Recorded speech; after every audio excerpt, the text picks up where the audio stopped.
నమస్తే. పోరాడుతూ తన కూటి కోసం పొట్ట కోసం ఎంతో మంది కూడా జర్నలిస్టులు అనేది రోడ్డు మీదకి వచ్చి ఈ రోజు ధర్నా నిర్వహించడం జరుగుతుంది. వాళ్ళకి రావాల్సిన హక్కులు కూడా వీళ్ళకి అందించలేకపోయింది.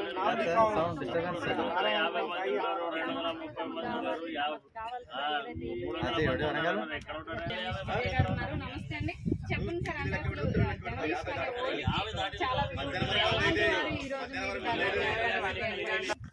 అందులో భాగంగా జర్నలిస్టులు కూడా ప్రజల పక్షాన పోరాడాలి, ప్రజల హక్కుల కోసం వారి బాధ్యతలను గుర్తు చేస్తూ వాళ్ళ హక్కులను నెరవేర్చుతూ ఈ ప్రభుత్వం సహాయపడాలని ఈ నేపథ్యంలో గత ప్రభుత్వం ఇక్కడున్న స్థానిక అప్పటి శాసనసభ్యులు మా ఇబ్బందులను భారతరత్న డాక్టర్ బాబాసాహెబ్ అంబేద్కర్ గారి జయంతి రోజు తూర్పు వర్కింగ్ జర్నలిస్టులంతా రాజ్యాంగం కల్పించిన హక్కుల్లో భాగమైన హక్కుల కోసం ఈరోజు తూర్పు వర్కింగ్ జర్నలిస్టులంతా డబుల్ బెడ్రూమ్ల ఇండ్ల సాధన కోసం రిలే నిరాహార దీక్షలు చేపట్టడం జరుగుతుంది. గత కొన్ని 2-3 సంవత్సరాలుగా ఈ డబుల్ బెడ్రూమ్లు నిర్మితమైనప్పటికీ అవి జర్నలిస్టులకు అందజేయడంలో పాలకులు విఫలమైనారని మేము ఆరోపిస్తున్నాం.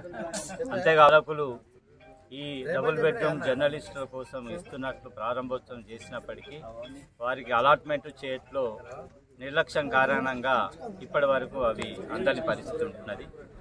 ఈ పాలకులు కూడా గత 15 నెలలుగా ప్రభుత్వంలో ఉన్నప్పటికీ వారు కూడా జర్నలిస్టుల సమస్యలను గుర్తించడంలో విఫలమైనారని మేము గుర్తిస్తున్నాం. ఈ ఎదులేని పరిస్థితుల్లోనే ఈ రిలే నిరాహార దీక్షలకు మేము జర్నలిస్టుల వద్ద ఏకమై కూర్చోవడం జరుగుతుంది. తూర్పులో పనిచేసే జర్నలిస్టులు కనీసము ఇండ్లు కూడా లేని దుస్థితిలో ఉంటున్నారు. ఇళ్లలో కిరాయిలకు ఇది సొంత ఇల్లు లేని పరిస్థితులు, సొంత అంటే వేతనాలు లేని పరిస్థితుల్లో కూడా జీవించే పరిస్థితులు ఉంటాయి.